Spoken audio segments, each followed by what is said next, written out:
നമ്മൾ തിയേറ്ററിലിരുന്ന് കാണുന്ന ഒരു എഫക്റ്റിൽ ഒരു നല്ലൊരു ഓഡിയോ കൂടെ കൊടുക്കുകയാണെന്നുണ്ടെങ്കിൽ ഇത് നിങ്ങൾ വീട്ടിൽ ഈ ഒരു സെറ്റപ്പ് നമ്മൾ ചെയ്യണം. അപ്പോൾ അതിൻ്റെ ഒരു എഫക്റ്റ് എന്നിട്ട് നമ്മൾ പൊളിക്കണം. അലക്സ പ്ലീസ് പ്ലേ സുற்றும் വീഴിച്ചൂടരെ. പ്രിയപ്പെട്ടവരെ നമസ്കാരം, it's me Sree. Welcome back to our channel.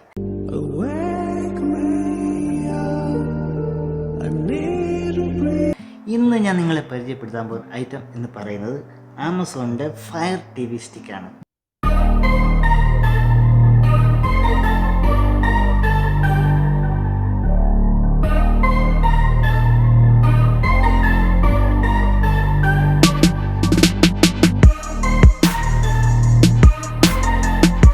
Friends, അപ്പോൾ എല്ലാവർക്കും അറിയാമായിരിക്കും ആമസോണിൻ്റെ ഫയർ TV സ്റ്റിക്ക് എന്തിനാണ് യൂസ് ചെയ്യുന്നത്. കാര്യം ഇതിൻ്റെ ഒരുപാട് വീഡിയോസും കാര്യം എല്ലാം യൂട്യൂബിൽ വന്നിട്ടുണ്ട്. അപ്പോൾ ഞാൻ അറിയാത്തവർക്ക് വേണ്ടിയിട്ട് മാത്രം പറയുകയാണ്. ഇത് യൂസ് ചെയ്യുന്നത് എന്തിനാണെന്ന് വെച്ചാൽ, നമ്മുടെ വീട്ടിലൊരു സാധാ TV ഉണ്ട്, അത് നമുക്ക് സ്മാർട്ട് TV ആയിട്ട് കൺവേർട്ട് ചെയ്യണം. ആ ഒരു പർപ്പസിന് വേണ്ടിയിട്ടാണ് ഈ ഒരു പ്രൊഡക്റ്റ് നമ്മൾ യൂസ് ചെയ്യുന്നത്. ഫ്രണ്ട്സ്, പിന്നെ ഞാനിവിടെ ഇതിൻ്റെ ഒരു അൺബോക്സിങ് എന്നതിലുപരി, കാര്യം ഇതിൻ്റെ ഒരുപാട് വീഡിയോ യൂട്യൂബിലും അവിടെ ഇവിടെയൊക്കെ വന്നിട്ടുള്ളതുകൊണ്ട് അൺബോക്സിങ് ഞാൻ ചെയ്യുന്നത്. പക്ഷേ ഞാനിത് കണക്ട് ചെയ്ത് യൂസ് ചെയ്യുന്ന TVയിലല്ല, ജസ്റ്റ് ഒരു എക്സ്പെരിമെൻ്റ് എന്നുള്ള രീതിയിൽ ഞാനിത് കണക്ട് ചെയ്യാൻ ഉദ്ദേശിക്കുന്നത് നമ്മുടെ പ്രൊജക്ടറിലാണ്. പ്രൊജക്ടറിൽ കണക്ട് ചെയ്ത് എങ്ങനെ ഉണ്ടായിരിക്കും ഇതിൻ്റെ ഔട്ട്, ഇത് പ്രോപ്പറായിട്ട് വർക്ക് ചെയ്യുമോ എന്നുള്ളത് ചെക്ക് ചെയ്യാൻ വേണ്ടിയിട്ട് മാത്രമാണ് ഇന്ന് നമ്മൾ ശ്രമിക്കുന്നത്. ഫ്രണ്ട്സ്, ആദ്യം തന്നെ നമുക്ക് ഇതിനെ ഒന്ന് അൺബോക്സ് ചെയ്യാം. അൺബോക്സ് ചെയ്യുന്നതിന് മുമ്പായിട്ട് ഇതിൻ്റെ ഫീച്ചേഴ്സ് എന്തൊക്കെയാണെന്ന് നമുക്കൊന്ന് ചെക്ക് ചെയ്യാം. ഇതിൻ്റെ ഫീച്ചേഴ്സായിട്ട് ഒരു പറഞ്ഞിരിക്കുന്നത് പ്രസ് ആൻഡ് ആസ്ക് അലക്സ. അതായത് എല്ലാവർക്കും അറിയാം ആമസോൺ അലക്സ ഫീച്ചർ എന്താണ്. ആമസോണിൻ്റെ തന്നെ വോയിസ് സെർച്ചിങ് ഫീച്ചറാണ്. അത് വെച്ചിട്ട് നമുക്ക് മാനുവലായിട്ട് പോയി സെർച്ച് ചെയ്യേണ്ട ആവശ്യമില്ല. വോയിസ് കമാൻഡിലൂടെ നമുക്ക് ആവശ്യമുള്ള എന്താണെന്ന് വെച്ചാൽ സെർച്ച് ചെയ്ത് പ്ലേ ചെയ്യുക എന്താണെന്ന് വെച്ച് ചെയ്യാം. പിന്നെ പറയുന്നത് 4K അൾട്രാ HD, അതായത് 4K സപ്പോർട്ട് ചെയ്യും. വീഡിയോ എല്ലാം 4K ആയിരിക്കും. പിന്നെ നമ്മുടെ TVയുടെ റെസൊല്യൂഷനോടെ നോക്കണം, ആ ഒരു ക്വാളിറ്റി കിട്ടണമെന്നുണ്ടെന്നുണ്ടെങ്കിൽ. പിന്നെ പറയുന്നത് ഡോൾബി ഓഡിയോ സപ്പോർട്ട് ചെയ്യും. പിന്നെ യൂസ് ചെയ്തിരിക്കുന്ന പ്രൊസസ്സർ എന്ന് പറയുന്നത് ക്വാഡ് കോറിൻ്റെ പ്രൊസസ്സറാണ്. വൈഫൈ സപ്പോർട്ട് ചെയ്യും. അങ്ങനെയുള്ള കാര്യങ്ങളൊക്കെയാണ് പറഞ്ഞിരിക്കുന്നത്. നമുക്കിത് യൂസ് ചെയ്യണമെന്നുണ്ടെങ്കിൽ നമ്മുടെ TVക്ക് ഒരു HDMI പോർട്ട് ഉണ്ടായിരിക്കണം. അതുപോലെ തന്നെ ഒരു ഹൈ സ്പീഡ് ഇൻ്റർനെറ്റ് കണക്ഷൻ ഉണ്ടായിരിക്കണം. അതുപോലെ നമുക്ക് മോണിറ്ററിൽ വേണമെങ്കിൽ മോണിറ്ററിൽ കണക്ട് ചെയ്തിട്ട് യൂസ് ചെയ്യാം. പക്ഷേ അങ്ങനെ യൂസ് ചെയ്യാണ്ട് പ്രത്യേകിച്ച് പ്രയോജനമില്ല.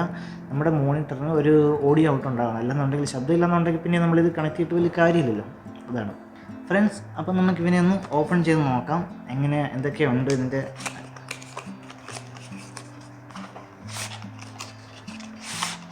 കണ്ടോ, ഇങ്ങനെയാണ് ഇതിൻ്റെ ഒരു പാക്കിങ് വരുന്നത്. വളരെ പ്രോപ്പറായിട്ട്.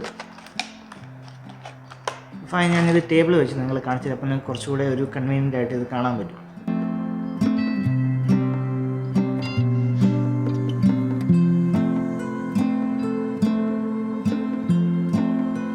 ഫ്രണ്ട്സ്, അപ്പോൾ നമുക്കിനി ഇതിൻ്റെ അകത്ത് എന്തൊക്കെ ഉണ്ടോയെന്ന് നമുക്കൊന്ന് പരിശോധിക്കാം.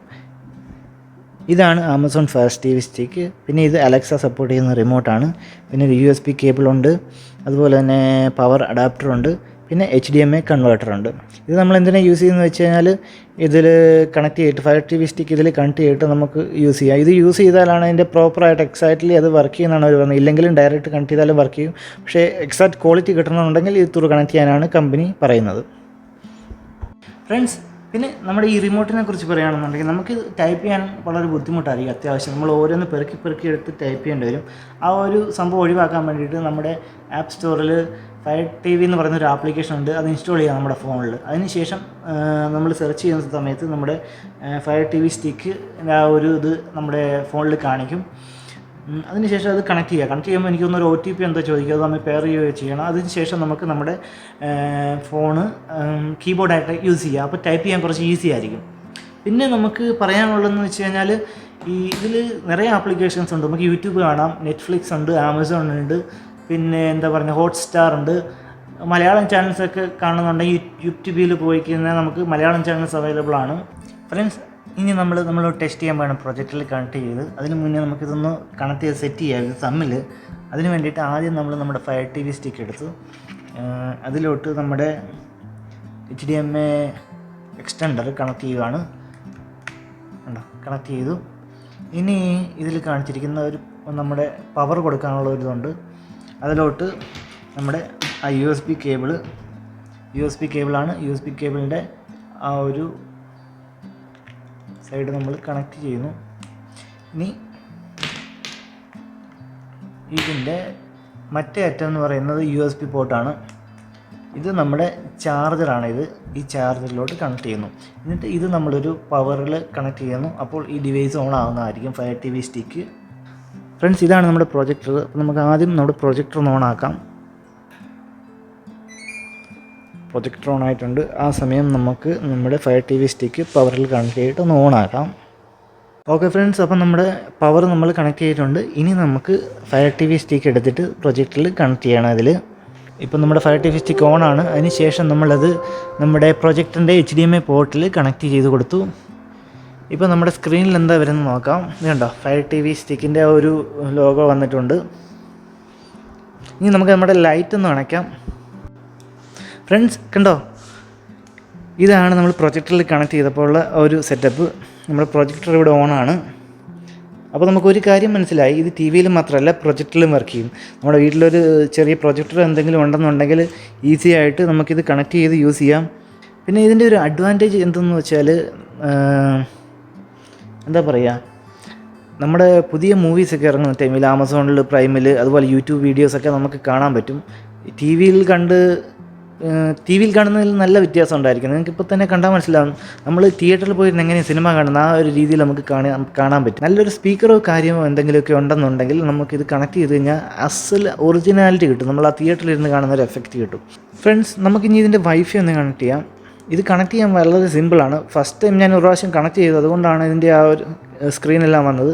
ഇത് കണക്ട് ചെയ്യാൻ നമ്മൾ ചെയ്യേണ്ടത് എന്താണെന്ന്, ഫസ്റ്റ് ടൈം നമ്മൾ ടി വിയിലല്ലെങ്കിൽ പ്രൊജക്ടറിലാണെങ്കിൽ കണക്ട് ചെയ്യുമ്പോൾ അതിൻ്റെ ഒരു ലോഗോ വരും ഫയർ ടി വി സ്റ്റിക്കിൻ്റെ. അതിന് ശേഷം ആമസോണിൻ്റെ നമുക്കൊരു കോഡ് തന്നിട്ടുണ്ടാകും. ഇതിൻ്റെ അകത്ത് ഒരു 4 ഡിജിറ്റാണോ 5 ഡിജിറ്റാണോന്ന് ഞാൻ ഓർക്കുന്നില്ല. ആ ഒരു കോഡ് ഇതിൽ കാണിക്കും. ആ ഒരു കോഡ് അതിൻ്റെ അകത്തൊരു വെബ്സൈറ്റും പറയുന്നുണ്ട് ആമസോണിൻ്റെ. ആ വെബ്സൈറ്റിൽ പോവുക, ലിങ്കിൽ പോയിട്ട് നമ്മൾ ലോഗിൻ ചെയ്യണം. ഇതിൽ ലോഗിൻ ചെയ്യാൻ വേണ്ടിയിട്ട് നമ്മൾ സെപ്പറേറ്റ് ഒരു അക്കൗണ്ട് ഒന്നും ക്രിയേറ്റ് ചെയ്യേണ്ട. നമ്മൾ നോർമലി നമ്മുടെ സാധനമൊക്കെ പർച്ചേസ് ചെയ്തില്ല ആമസോണിൽ നിന്ന്, ആ ഒരു അക്കൗണ്ട് വെച്ചിട്ട് നമുക്ക് ലോഗിൻ ചെയ്യാം. അവർ ഇതിൻ്റെ അകത്ത് പറയുന്ന ലിങ്കിൽ ലോഗിൻ ചെയ്യുക. ലോഗിൻ ചെയ്ത ഉടനെ അതിൻ്റെ അകത്ത് ആ ഒരു കോഡ് അടിച്ചു കൊടുക്കാൻ ചോദിക്കും. അപ്പോൾ ഇതിനകത്ത് നമ്മൾ ഓണാക്കുമ്പോൾ കാണിക്കുന്ന കോഡ് അതിൽ അടിച്ചു കൊടുത്താൽ സാധനം രജിസ്റ്റേർഡ് ആയി. അത്രേ ഉള്ളൂ. പിന്നെ എൻ്റെ അത് ലാംഗ്വേജ് സെലക്ട് ചെയ്യാൻ ചോദിക്കും. അത്ര വളരെ സിമ്പിളാണ്. അതിനുശേഷം ഇതിലുള്ള കുറേ ആപ്സും കാര്യമെല്ലാം കാണിക്കും. ഇതൊന്നും ഇതിൽ ഇൻസ്റ്റാൾ ആയിട്ടുണ്ടാകത്തില്ല. കാര്യം എന്താ, നമ്മൾ സെപ്പറേറ്റ് ഇൻസ്റ്റാൾ ചെയ്യണം. നമ്മളതിൽ ക്ലിക്ക് ചെയ്ത് കഴിഞ്ഞാൽ യൂട്യൂബ് ഞാൻ ഇൻസ്റ്റാൾ ചെയ്തിട്ടുണ്ടെന്ന് തോന്നുന്നു. ബാക്കി നമുക്ക് നമ്മുടെ ആവശ്യം അനുസരിച്ച് ഓരോ ആപ്പും കാര്യങ്ങളെല്ലാം ഇൻസ്റ്റാൾ ചെയ്യാം. അപ്പോൾ എന്തായാലും ഞാൻ ഫസ്റ്റ് ഇതിൻ്റെ വൈഫൈ ഒന്ന് കണക്ട് ചെയ്യാം. സെറ്റിങ്സിൽ പോയിട്ട് വൈഫൈ ഒന്ന് കണക്ട് ചെയ്യാം. നെറ്റ്വർക്ക് ഇത് കണക്റ്റഡ് ആണ്. ഓക്കെ, വൈഫൈ കണക്റ്റഡ് ആണ്. എൻ്റെ ഫോണാണ് കണക്റ്റഡ് ആയിരിക്കുന്നത്. നമുക്കിതൊന്ന് ബാക്ക് അടിക്കാം. ഫസ്റ്റ് നമുക്ക് യൂട്യൂബിലോട്ടൊന്ന് പോവാം.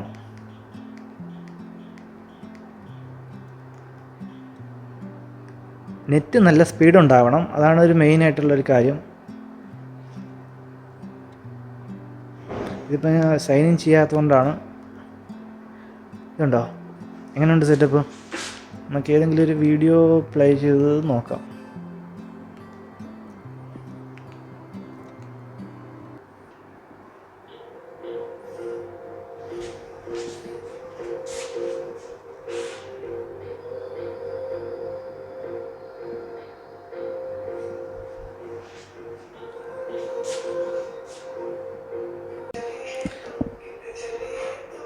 ഫ്രണ്ട്സ് കണ്ടോ, എങ്ങനെയുണ്ട്?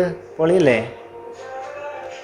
ഇത് നമ്മൾ വീട്ടിൽ ഈ ഒരു സെറ്റപ്പ് നമ്മൾ ചെയ്യണം, അപ്പോൾ അതിൻ്റെ ഒരു എഫക്റ്റ്. എന്നിട്ട് നമ്മൾ പൊളിക്കണം. ഫ്രണ്ട്സ് നോക്കിയേ, എങ്ങനെയുണ്ട്? അടിപൊളിയായിട്ട് കാണുന്നുണ്ടല്ലോ. നല്ലൊരു ക്വാളിറ്റി ഉണ്ട്. നമ്മൾ തിയേറ്ററിൽ കാണുന്ന ഒരു ക്വാളിറ്റി നമുക്ക് കിട്ടുന്നുണ്ട്. ഹേ അലക്സ, പ്ലീസ് പ്ലേ സുற்றும் വീഴി ചുടരെ.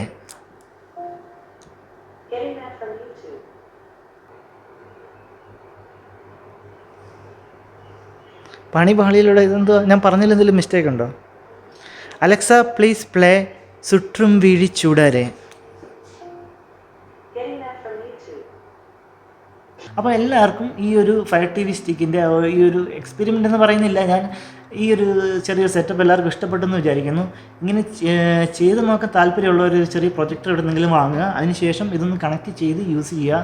നമ്മുടെ വീട്ടിൽ തന്നെ നമുക്ക് ഹോം തിയേറ്റർ സെറ്റ് ചെയ്യുക. ഇപ്പോൾ നമുക്കറിയാം കൊറോണ ഒക്കെ ഇപ്പോൾ ഏകദേശം കുറഞ്ഞെങ്കിലും തിയേറ്ററിലൊക്കെ പോകുന്നതിന് പലർക്കും മടി കാണും. അങ്ങനെയുള്ളപ്പോൾ നമുക്ക് വീട്ടിലൊരു തിയേറ്റർ സെറ്റപ്പ് റെഡിയാകുകയാണെന്നുണ്ടെങ്കിൽ എന്ത് നല്ലൊരു കാര്യമാണ്. നമുക്ക് വീട്ടിൽ ഇരുന്ന് തന്നെ ഇപ്പോൾ എല്ലാ മൂവീസും നമുക്കറിയാം OTT റിലീസാണ്, വീട്ടിൽ ഇരുന്ന് തന്നെ കാണാം. ഫ്രണ്ട്സ്, അപ്പോൾ ഇന്നത്തെ എൻ്റെ ഈ കുഞ്ഞ് വീഡിയോ ഇവിടെ അവസാനിക്കുകയാണ്. നിങ്ങൾക്കിത് ഉപകാരപ്രദമായിട്ടുണ്ടെന്നുണ്ടെങ്കിൽ, വീഡിയോ ഇഷ്ടമായിട്ടുണ്ടെങ്കിൽ തീർച്ചയായും ലൈക്ക് ചെയ്യുക, ഷെയർ ചെയ്യുക, സപ്പോർട്ട് ചെയ്യുക. കൂടാതെ സൈഡിൽ കാണുന്ന ബെല്ലൈക്കൺ കൂടെ പ്രസ് ചെയ്യുക. എങ്കിൽ മാത്രമേ നെക്സ്റ്റ് ടൈം ഞാൻ ഇതുപോലെയുള്ള വീഡിയോസ് ഇടുമ്പോൾ നിങ്ങൾക്ക് നോട്ടിഫിക്കേഷൻ കിട്ടുള്ളൂ. അപ്പോൾ പുതിയൊരു വീഡിയോ ആയിട്ട് കാണുന്നവരെ signing off from Sree. By.